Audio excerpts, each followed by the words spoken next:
Bom, então aqui a gente está vendo o giro pós-central e a gente já sabe que é aqui que chegam todas as informações da pele do lado contralateral do corpo.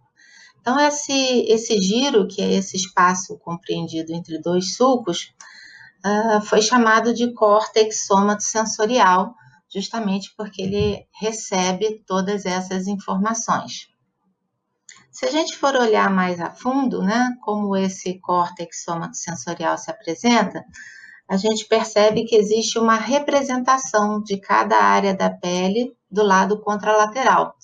Então, assumindo que esse daqui é o hemisfério esquerdo, a gente repara que nesse pedacinho do córtex existe a representação da metade direita da face, da mão direita, do braço, do tórax, enfim, de todo o lado direito desse indivíduo. Quando a gente junta a representação que está no córtex esquerdo com a representação que está no córtex direito, a gente obtém essa imagem que foi chamada de homúnculo de Penfield. Como é que isso surgiu? Penfield foi um médico que na década de 50 ele fazia cirurgias para epilepsia.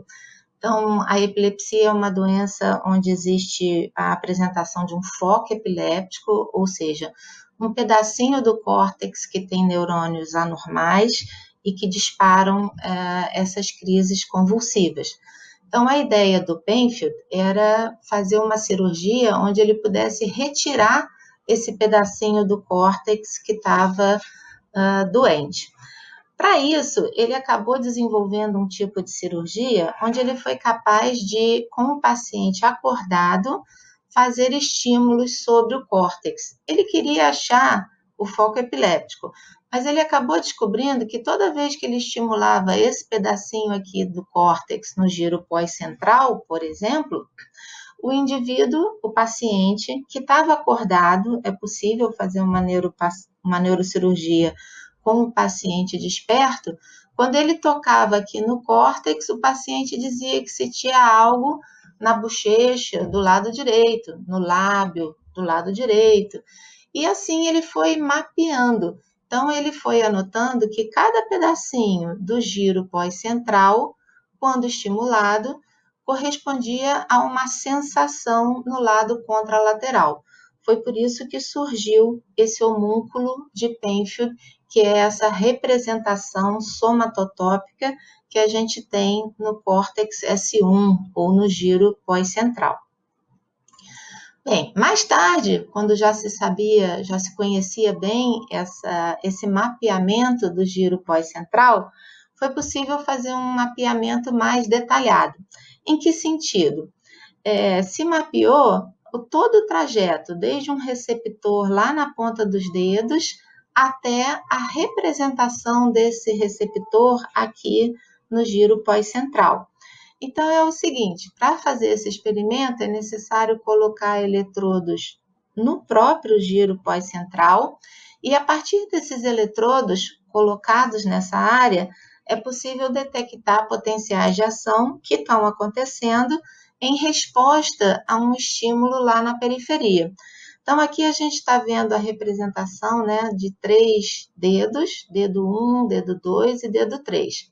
E a gente sabe que na polpa dos dedos existem muitos receptores e receptores diferentes.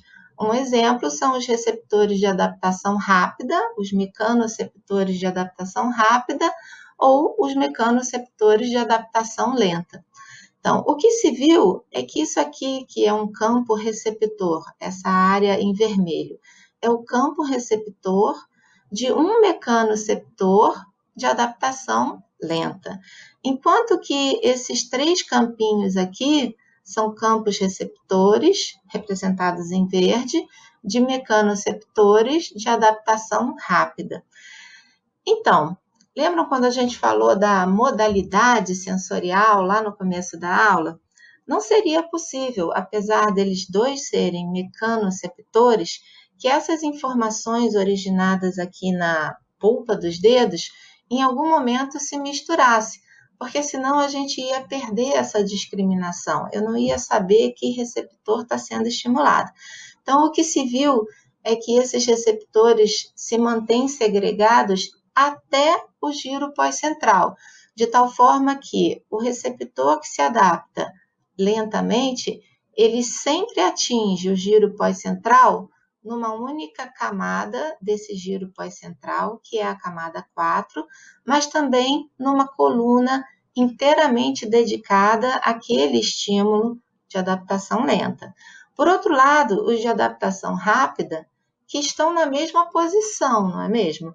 Eles estão no mesmo dedo 1, na polpa do dedo 1, e eles se projetam também para a camada 4 do giro pós-central, mas numa coluna do lado. Então, foi a partir desse experimento que se identificou que todo o córtex somatosensorial, na verdade, é formado por muitas colunas funcionais. Então, todos os neurônios dentro de uma mesma coluna, eles estão relacionados somente a um tipo de receptor. Todos os neurônios da coluna adjacente, ao lado dela, estão relacionados ao estímulo de um outro receptor. Então, foi a partir disso, isso explica, em parte, essa distorção encontrada no homúnculo de Penfield. Então, quando a gente vê que o homúnculo tem lábios muito grandes, a face e as mãos desproporcionais em relação ao resto do corpo, isso é porque nessas áreas representadas aqui, essas áreas têm muitos receptores. Elas têm muitos receptores com campos receptores bem pequenos. E se cada receptor vai ocupar o espaço de uma coluna, é natural que nas áreas onde existam mais receptores, existam mais colunas. Portanto, quanto mais colunas funcionais existirem aqui no córtex somatosensorial, maior vai ser a representação daquela parte do corpo, justificando que as áreas mais representadas são também áreas mais eficientes na detecção de um estímulo. Elas precisam de um espaço bem pequenininho entre cada estímulo para reconhecer cada estímulo como um estímulo diferente. Bom, agora eu queria falar de uma outra coisa. Esse aqui é o Daniel Dias, ele é um atleta da natação e, como vocês podem ver, ele é um para-atleta, né? Então, o Daniel Dias, que é um medalhista incrível, ganhou muitos prêmios, ele nasceu desse jeito. Então, ele nasceu sem o pé direito, sem praticamente uma parte do braço direito e aqui sem a mãozinha esquerda, né? Então, Daniel Dias nasceu assim, cresceu desse jeito e se adaptou tão bem que se tornou um medalhista, certo?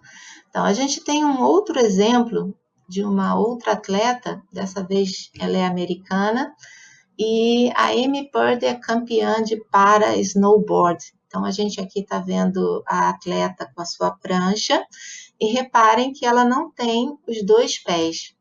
Só que ela nasceu com os pés. Então, essa é a Amy, quando novinha. E o que aconteceu com ela foi que aos 19 anos ela sofreu uma septicemia e acabou tendo que amputar os pés, né? Amputar logo abaixo do joelho. Bem, Amy também continuou se desenvolvendo e se adaptou muito bem às próteses e se tornou uma campeã de para-snowboard. Então, a pergunta que eu faço para vocês é essa daqui. Como se apresenta o homúnculo sensorial em cada um desses atletas? Então, será que o homúnculo de Penfield, lá no córtex do Daniel Dias, tem as mãos e os pés exatamente como a Amy Purdy? A Amy Purdy, que perdeu os pés, será que a representação lá no homúnculo de Penfield permanece? Então, de fato, permanece. Então, o que a gente entende é que o homúnculo de Penfield do Daniel Dias, ele já nasceu sem esse membro. Então, ele tem a representação dos receptores que estão aqui, que estão na ponta desses membros, como eles foram formados. Então, são os receptores da periferia que determinam a representação no homúnculo de Penfield.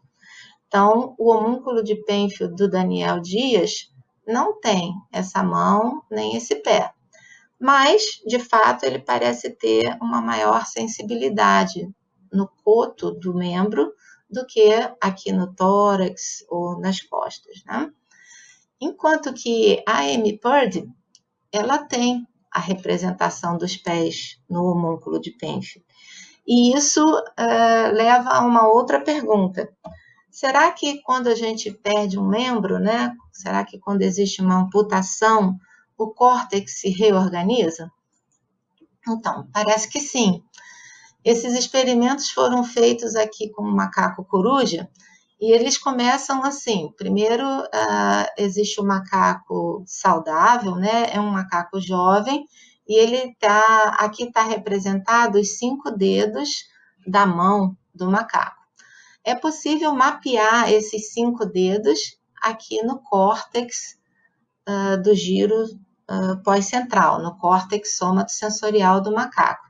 Então, o experimento começa com esse mapeamento, o macaco saudável e com todos os seus dedos, né? E aí, num segundo momento, se faz uma amputação do terceiro dedo, como aconteceu com a Amy. Então, a Amy perdeu os pés, esse macaco perdeu o terceiro dedo. E aí, algum tempo depois, se faz novamente o mapeamento dos dedos lá no giro pós-central. E o que se observa é que a área que antes representava o terceiro dedo está praticamente extinta, ela desaparece e os dedos adjacentes ocupam aquele lugar. Então, ocorreu uma modificação no córtex a partir de uma mudança na periferia. Então, uma amputação provocou uma reorganização do córtex somatosensorial. A gente chama isso de plasticidade. E, de fato, a plasticidade é um fenômeno que acontece, inclusive, no cérebro humano. Mas ele é muito mais forte quanto mais jovem for o indivíduo. Então, para crianças que sofrem uma amputação, essa plasticidade é enorme. Quanto mais velho o indivíduo for, menor é essa capacidade de reorganização. Então, o fato do dedo 2 e do dedo 4 terem aumentado a sua representação não significa que eles passem a sentir mais, mas significa que esse indivíduo se adapta a fazer o uso dessa mão sem esse dedo, quanto maior for a reorganização. A gente tem um outro experimento aqui de baixo, que é um experimento muitas vezes contraditório, que fez o contrário. Ao invés de se amputar um dedo, se fez um estímulo nesses dedos 2 e 3. Então, esse macaco passava algumas horas por dia com a mão encostando numa rodinha, era uma coisa áspera, e ele ficava sendo estimulado, as pontas dos dedos 2 e 3 ficavam continuamente sendo estimuladas. Depois de algum tempo, também se fez um novo mapeamento. E comparando com essa situação aqui, onde não houve nenhum estímulo, dá para ver que esses dedos, a representação dos dedos 2 e 3 também cresceu bastante, mostrando que a experimentação, a prática, uma atividade contínua, ela também é capaz de promover algum grau de plasticidade no córtex somatosensorial, nesse caso, aumentando a representação. Esse experimento deixou todo mundo muito curioso se isso aconteceria em humanos, né? E, bem mais tarde, se viu que sim, isso também acontece em humanos. Então, principalmente em músicos que trabalham com instrumentos de corda, eles estimulam muito os dedos da mão esquerda, que são os dedos que pressionam as cordas. Quando se foi estudar o cérebro desses músicos, não mais por um experimento direto, invasivo, mas sim com ressonância magnética funcional, se viu que a representação dos dedos da mão esquerda nesses músicos profissionais também estava aumentada, mostrando que, novamente, a prática, o exercício, o estímulo constante é capaz de modificar alguma coisa no nosso córtex.